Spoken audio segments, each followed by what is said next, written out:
اللہ کہتا ہے کہ میرا بندہ میں تیری ماں سے 70 گنا کا مطلب سدا 70 نہیں ہوتا، لا محدود درجے میرا پیار ہے۔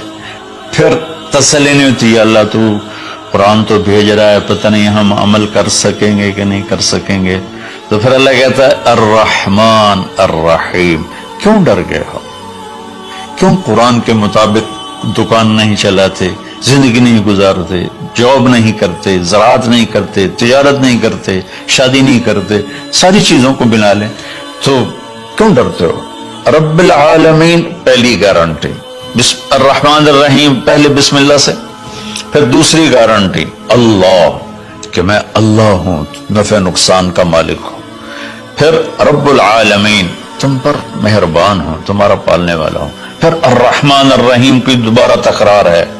کیوں ڈرتے ہو؟ رحمان بھی ہوں رحیم بھی ہوں۔ اب اللہ نے جزا سزا کا بھی ایک رکھا نا، کہ بہت سے لوگ ہیں جو محبت کی بات جتنی بھی کرو وہ الٹا ہی سوچتے ہیں، تو اس کو دھمکانے کے لیے مالک یوم الدین۔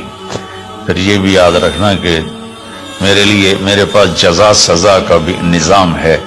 اس کو اللہ تعالیٰ اتنے خوبصورت انداز میں بیان کرتا ہے کہ ہم تو چونکہ عرب نہیں ہیں لیکن عربی کچھ پڑھی تھوڑی بہت، اللہ نے اس کا ذوق بھی دیا، تو ابھی ساری بات ہو رہی کہ وہ ایسا ہے، وہ ایسا ہے، وہ ایسا ہے، لیکن آگے ہے ایاک نعبد و ایاک نستعین، یا اللہ تیری ہی بندگی کرتے ہیں، تجھی سے مدد مانگتے ہیں۔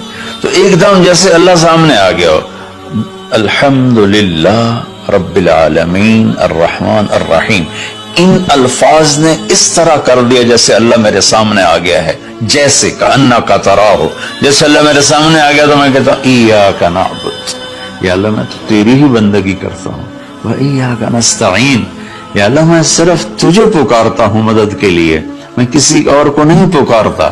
میرے نبی نے حضرت عبداللہ بن عباس سے فرمایا وَإِذَا سَأَلْتَ فَاسْأَلِ اللَّهِ وَإِذَا اسْتَعَنْتَ فَاسْتَعِنْ بِاللَّهِ کہ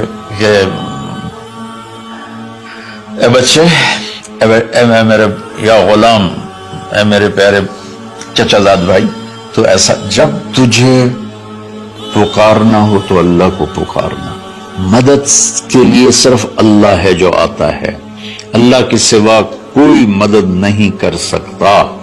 یہ اسباب کی دنیا ہے، ایک دوسرے سے مدد لینا، تو میرے نبی نے قرضے اٹھائے، میرے نبی نے زرہ پہنی، میرے نبی نے تلوار اٹھائی، لیکن وہ کام جو براہ راست اللہ کے ہاتھ میں ہے، ان میں صرف اللہ کو پکارا جاتا ہے، ان میں صرف اللہ کو پکارا جاتا ہے۔ ایاک نعبد و ایاک نستعین، علماء فرماتے ہیں ساری آسمانی کتابوں کا خلاصہ قرآن ہے، اور قرآن کا خلاصہ سورۃ فاتحہ ہے، اور سورۃ فاتحہ کا خلاصہ ایاک نعبد و ایاک نستعین ہے۔ اے میرے اللہ، یا اللہ، یہ صرف اللہ کے ساتھ ہے اور کسی کے ساتھ نہیں ہے۔ تو پھر اللہ تبارک و تعالیٰ، چونکہ میں نے پہلے شروع میں کہا تھا کہ ہم زندگی گزارنے کا طریقہ نہیں جانتے، تو اللہ نے ہم سے یہ دعا ہم پہ فرض کر دی کہ تم نے یہ مانگنا ہے، جو کہ تم اندھے ہو جاہل ہو، کہو اہدنا۔ کتنی ضروری ہے، اللہ کہتا روٹی مانگو، پانی مانگو، بیوی مانگو، بچے مانگو، جی کپڑے مانگو، زمین مانگو، جائیداد مانگو، صحت مانگو، عزت مانگو، سب کچھ مانگو، لیکن ایک چیز اللہ نے فرض کر دی کہ میرے بندے اگر تو ہدایت کے بغیر مر گیا تو برباد ہو جائے گا، لہذا تم پہ واجب کرتا ہوں، فرض کرتا ہوں کہ اہدنا الصراط المستقیم۔ اہدنا پہلے میں بتا چکا ہوں کہ ہدا، یا اللہ وہ چٹان دکھا دے جس کو دیکھ کر میری زندگی کی راہیں صحیح جگہ تک مجھے پہنچائیں۔ ہدا، عرب اس کو سن کے ہل گئے تھے کہ وہ محاورہ سمجھتے تھے، ہم محاورہ نہیں سمجھتے، لیکن عرب کیوں ہل گئے تھے؟ کہتے کیا کمال ہے یار، یہ کیا آدمی کہاں سے بولتا ہے، کیا بولتا ہے۔ وہ تو ابو جہل سے پوچھا اخنس ابن شریک نے، سچ سچ بتا محمد جھوٹے ہیں کہ سچے ہیں؟ کہنے لگا اللہ کی قسم سچے ہیں، پر نہیں مانوں گا، میں بنو ہاشم سے مقابلہ کروں گا، نہیں مانوں گا، سچے ہیں۔ تو اہدنا، یا اللہ وہ چٹان دکھا، وہ کیا؟ وہ قرآن ہے۔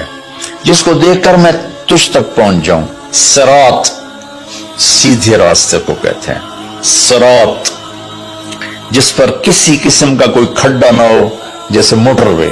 اب موٹر وے بنائے تو ہم لوگ اپنے گاؤں سے، ابھی میں گاؤں سے ہی بات کر رہا ہوں، ملتان کے لیے جانا ہو، لاہور، اسلام آباد، فیصل آباد، موٹر وے سے جاتے ہیں. صراط موٹر وے کو کہتے ہیں. المستقیم جس میں وہ نہ ہو، زیادہ موڑ نہ ہو بلکہ سیدھا ہو. الذین انعمت علیہم، نعم اس بوٹی کو کہتے ہیں جو سردی گرمی میں خشک نہیں ہوتی، سدا بہار سرسبز ہوتی ہے. تو نعمتن یا اللہ وہ راستہ دے جس میں ہر چیز ملتی ہو، سبزہ بھی ہو، خوشیاں بھی ہوں، اور اس کے راستے میں کوئی سروس اسٹیشن بھی ہو، اور کھانے پینے کا سامان بھی ہو، کوئی بوفے بھی ہو، اور کوئی جو پیٹرول اسٹیشن بھی ہو. آج کی زبان میں کہہ رہا ہوں، یا اللہ وہ راستہ دے جو آباد ہو، جو سرسبز ہو. نعم کے اندر یہ معنی موجود ہے. غیر المغضوب علیہم ولا الضالین. پھر کہا آمین، زور سے کہو آمین. تو میرے رب نے فرمایا کہ یہ مانگو کہ مجھے سیدھی راہ دکھا.